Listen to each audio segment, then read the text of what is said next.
Hi everybody, I'm Bree the Plant Lady, checking in with part 2 of my weekly garden tour here from my garden in Fuquay-Varina, North Carolina. It's the last few days of January. We were cold last week, we've been super mild this week, so that's fairly tracking normal for how our weather behaves in the winter. And there's a lot of different things to see. I wanted to make sure that this series of weekly tours not only shows you the garden as an overhaul, but also checks off your need for seedling ID, both good and bad. You know, if you're following along and doing cottage gardening with me, this is a really good thing to be able to differentiate the things you sowed on purpose versus the thing that nature is allowing to germinate in your gardens. So let me start here on the big side property border and we'll continue the tour, and hopefully you'll find all of this information to be very useful. So in my last video yesterday, I was saying that the deer are eating my camellias, and they are. See, look at those bare branches. And this is why I just need to move the cattle fence that doesn't really need to be along these seedling borders anymore. So I need to go ahead and move it to protect all of my camellias. And as I'm saying that, I need to go ahead and just do it right now. That took like 10 seconds. So I love the cattle fence panels. They're super versatile. And just this little bit really does help because the deer aren't going to go in and disturb that now. It's helped a lot for preserving all of these cabbages. So the deer were eating the cabbages pretty hard. It's just a little bit of effort actually does go a long way. So let's look at seedlings. So I did sow some grains. I don't remember what grains I sowed, maybe oats. And those are germinating. You can see the soil is all messed up. That's from cats. I need to go ahead and cattle fence this whole border just to prevent the cats from digging in here. I also have a bunch of failed onions. These got washed away from the heavy rain. I had them planted along the edge. The edge kind of lost its integrity with some of the heavy rain, and then they got frosted, and now they're mushy and they're not going to grow. Okay, so this big border I weeded, I think either 2 weeks ago or 3 weeks ago. I can't remember. And you know, it's mostly self-sown, and it's mostly Nigella and Larkspur. So again, we'll show you the difference. Here's Larkspur. Here is a bad geranium. I have a lot of. Here is Nigella. And here is Breadseed Poppy. Now, I wish there were more poppies everywhere. I did sow poppy seed in here. I'm not seeing any germination yet. That doesn't mean that it won't still germinate. We are definitely getting to the last days of what I would recommend for doing your cottage garden seeding. And of course, this bed always has a lot of geranium in it. I have not weeded this bed yet. So it's a prime example of good and bad. A lot of this is self-sown, specifically all these nice sized larkspurs. But then of course with that, we've got lamium. I really do need to spend some time on my hands and knees cleaning this up. Lots of geranium. Lots and lots and lots of geranium. Oh, gosh. But then we've got mustard. Cute little mustards. More larkspur. And when you let the mustard flower, and that's bright yellow, then you have the purple larkspur. It's a really pretty combination. And you can see these lamiums are already starting to develop flowers. So it is advantageous for you to get outside and get these things pulled before they start blooming and resetting seed. I say that to myself more than anything. I need to stop talking about it and just do it. Now you can see along this fence line, we did this during the cottage garden demonstration back in November. And again, a lot of good, a lot of bad. Along the fence, it's basically all weeds. That's a mix of geranium and lamium. Ugh. And then throughout here, we have a really heavy mix of mustard, really heavy mix of mustard, with some California poppies, which you can see here. And then, you know, a lot of bad stuff. We've got vetch, of course, is everywhere. Then we also have the Reese poppies, or the corn poppies, that are also mixed in. So when this blooms, it's going to be great. But in the meantime, I need to spend some quality time really picking out the bad from all the good, because otherwise it'll get out of control like it is back there. So if you look here, you know, this is all bad, all bad. This is all that lamium that you do not want to have growing. I think this is henbit. So a lot of work here. Not bad. It's a beautiful day. So put on some tunes, come out here, do some Zen weeding.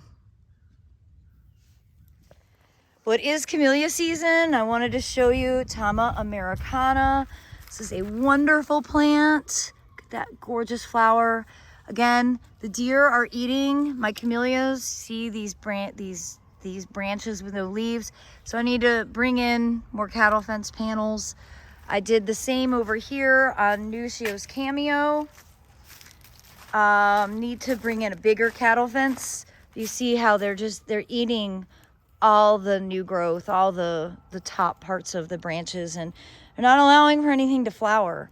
So I'm gonna go ahead and make this a top priority to preserve my camellia collection.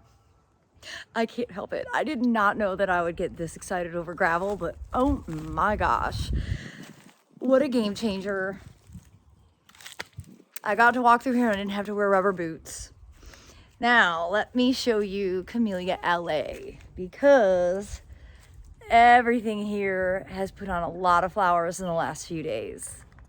We've got Irrational Exuberance, Igao 3 Seasons. Across the way, we have Crimson Candles, Roma Resorta. Over here is, I think, Liberty Bell. Pretty little red one. And then into the woodland, where I have not done anything. And I'm a bit embarrassed to show you, but, you know, lots of weeds. Again, that native Veronica, which honestly back here I'm not even sure I'm going to try and control, but with that are cleavers. You know, that Velcro weed that gets caught in the cat's fur and sets a billion seeds. And I really need to try and do my best, at least make an effort to get rid of all of this. So this is the worst thug of a weed. They're all bad, but I'm going to tell you, this one, in my opinion, takes the top spot for being the worst. I'm in the process of writing an article about developing the woodland. I'm a little embarrassed to share. I haven't gotten all that much accomplished, but I did want to give a shout out to Pacaria aria. This has done absolutely magnificently here, and it does get a really beautiful flower. I'm gonna transplant all of it that I planted out front and move it all back here to the woods, because this is definitely where it wants to live. But this is definitely one of my top favorite picks for shade, woodland conditions, and the deer aren't eating it, because see, they're leaving that alone and they're eating the camellia to no point of return. Like, there's no whole leaves even left on this plant. So there you have it, proof the deer are not eating the Pacaria aria. And you can see here I've put more cattle fence up to protect the camellias. Poor Lemon Glow has basically been eaten to nubs. Absolutely no flower buds left on it, which is a shame.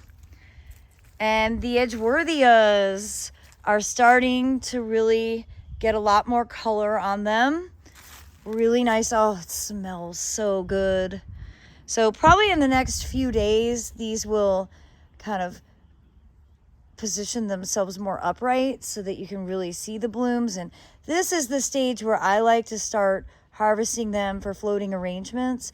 You don't want to harvest them when they're too tight, like say this one here, they won't open. They need to already have some flowers open in order for you to bring them inside and for that process to continue.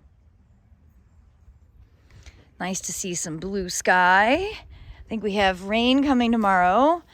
So big California poppies. This is at least a 2-year-old plant.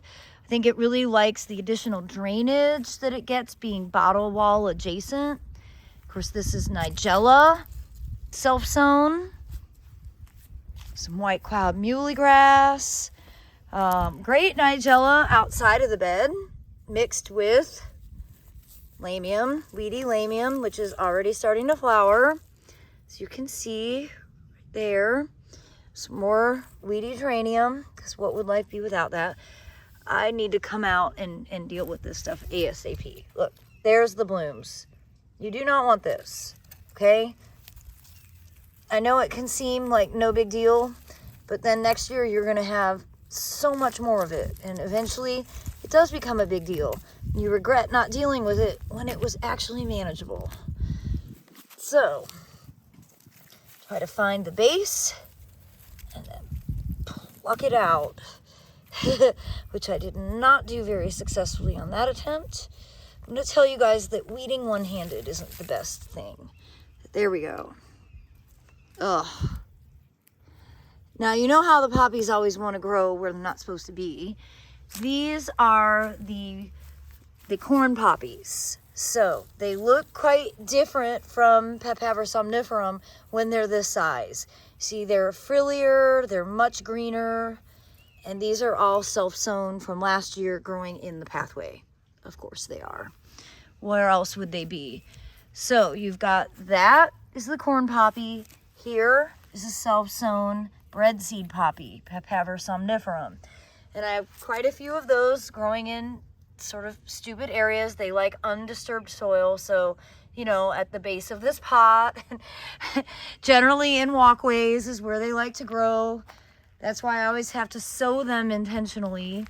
You see, here they are, breadseed poppies, and an enormous bit of chickweed.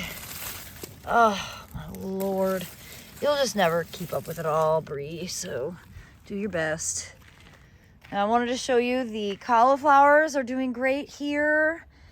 I was just looking here, and I think I can go ahead and just cut these down and get some new seeds started, because these are all things I've already harvested, and they aren't sprouting side shoots as well. So I think I'm just going to go ahead and get these planted with new things.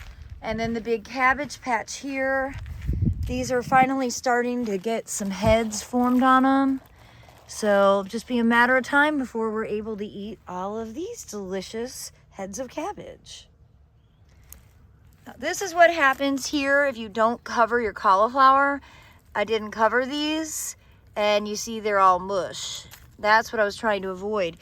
So I didn't cover these on purpose because I wanted to be able to show you uncovered versus covered. You see, none of those were impacted at all by the cold. That's because they had remay on them. Now, heading up here to the driveway, I wanted to show you the poppies that I sowed just a few weeks ago when I redid this bed. And here they are germinating. Just tiny little things. This is Papaver somniferum. Here we go there. Here's some California poppies also germinating. You can see where the hose that I use for watering pots, it reaches to like this, to this point. All of these Chandler strawberries are transplanting very well. I've been trying to get some stuff labeled better now that I got cool labels last week. And I'm really pleased with everything out here. You can see the broccoli wall. The broccolis are starting to produce a little bit, tiny. So that'll be exciting to be able to harvest broccoli from the wall soon. And of course, yesterday's video started out here in the main cottage garden. But what I didn't show you was the wave. And just from a distance, it only looks okay. And I've been comparing the wave to past years where I had gotten it sown earlier, and it looked like a lot better, and I started getting nervous. But when I get down on my hands and knees, I'm very encouraged by what's starting to grow. So let me give you an up close view. Okay, so bird's eye view, down closer. First of all, vetch. Lots of vetch. I have not weeded this bed. So there's vetch to get rid of. But good stuff. We have California poppies right here. We have lupins, lots of lupins. And I know I've said it before, but I'm going to say it again. I had a freak out where I thought maybe these were perennial and they needed, or biennial, needed 2 years. They're not. They're annual. They should flower this spring. So excited for that. Then I did clumps of grains. So we've got, I think this is wheat up here. And of course I see a ton of veg. And I also sowed breadseed poppies and larkspur. And I'm not seeing great germination there. However, I believe this is larkspur. I'll know more when it gets bigger because it's also possible that it's veg. I would really like for it to not be veg. Fingers crossed that that is larkspur because it would be a great addition, taller than the lupins, but a great color echo. But let me try and find some more poppies to give you as a reference. All right, I am seeing poppies. Super duper tiny. It's just amazing that something so small can be so spectacular and quite large. Remember, this is Papaver somniferum giganteum. But they start off just like tiny little specks. And you can see how much larger the lupins are when they germinate, but you have to think about the size of the seed. The lupin seeds were quite large and they got soaked in water. The poppy seeds are like specks of dust. So that actually makes sense that they would germinate as tiny little plants. It'd be really cool to have this combination. It's definitely a combo I've been dreaming of. So hopefully my dreams will come true. Now in yesterday's video, I referenced the Mangaves looking terrible, and this is what I was talking about. The Mangave Peninsula is not working out. I am gonna go ahead and clean these out. I can't stand looking at them. I don't care if they did sucker and come back. I don't want plants that look like this. So I'm gonna stick to how I originally grew Mangave, keep them as container plants that get stashed away for the winter. This is proof that they're not reliably hardy here in central North Carolina. I suspected they wouldn't be, and well, now I know. So I'll definitely make a video of cleaning this up. I'm not gonna have to do much planting because you can see I've got a lot of stuff germinating. We've got larkspur, we've got nigella, we have money plant. So really what I'm gonna do in here is just remove the Mangaves, do some cutbacks on some of the perennials that are left, and basically just let this bed be. Good to know. You know, I didn't know until I tried. Now I've tried and I know. Mangaves are better for containers. And you know what? If you don't want to overwinter them, just buy new ones. They're totally worth growing, but I'm not going to waste time and energy putting them in the ground ever again. All right, one last thing to show. I forgot to cover the celery. And the celery was growing so well, and you can see it did not tolerate the recent cold snap. However, the core, the base of it, is still healthy. So basically what I will do here is just go ahead and cut off all the bad stuff. And then if we get cold again, I definitely need to cover these with Remay, because they aren't the most cold hardy plant of all time. And I really like to have my own celery. So I'm gonna put some better effort into maintaining these for the rest of the winter. Of course, more lamium, gotta get it now. Look at how big these are. Oh my goodness. Well, I have endless ways to keep myself occupied. I don't need to sit on the couch and watch any more Masterpiece Theater. At least not while it's daylight. Well, everybody, I hope this week's weekly garden tour and seedling ID will be useful for you. I do plan to post a video where I will talk about the good and the bad and use still images so that you can pause it and really help identify. And I also have a great PowerPoint that shows you the good and the bad that I'm going to try and load onto my website so that you can have it as a reference. My website is bregrows.com, and I'm going to go ahead and add a link to that in the description. I know that identifying the good and bad cool season seedlings can be very challenging. I promise you that the more you do it, the easier it gets, and you can really differentiate the good from the bad from quite a far distance. And then it's just a matter of allocating the time to go ahead and manage it. So I do hope that this will be helpful for all of you, and I look forward to sharing more updates right here from my Central North Carolina Fuquay-Varina gardens. Well, as always, thanks so much for watching, and happy gardening, everybody.